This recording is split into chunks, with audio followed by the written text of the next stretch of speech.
What if I told you there was a magazine in the 1980s that predicted artificial intelligence, virtual reality, brain chips, and space tourism before any of it existed? A magazine that mixed science fiction with real science so seamlessly, some thought it had a time machine. This is the story of OMNI, the magazine that predicted the future. It all began in 1978. Bob Guccione, the eccentric billionaire behind Penthouse, teamed up with media maven Kathy Keaton to launch something the world had never seen before. Not another gossip rag, not a dry science journal, but a new kind of publication that fused speculative fiction, advanced science, and wild imagination. They called it OMNI. Every issue was a mind trip.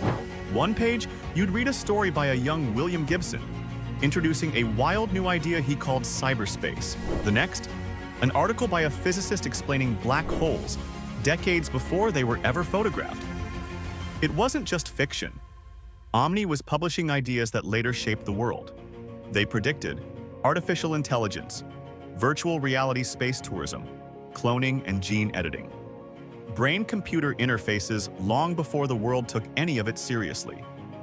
I'm Arthur C. Clarke, speaking for OMNI magazine. Science fiction legends like George R.R. Martin, Ursula K. Le Guin, and Harlan Ellison all published in OMNI.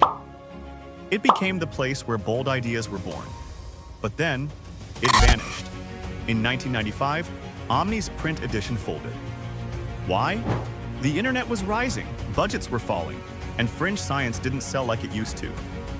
But OMNI didn't die. It became a cult legend, a time capsule of the future hidden in glossy pages from the past. Today, we scroll past headlines about AI, space colonies, and virtual worlds. But decades ago, OMNI saw it coming. Maybe it wasn't just a magazine. Maybe it was a message from the future. Like, comment, and subscribe for more strange stories of forgotten genius.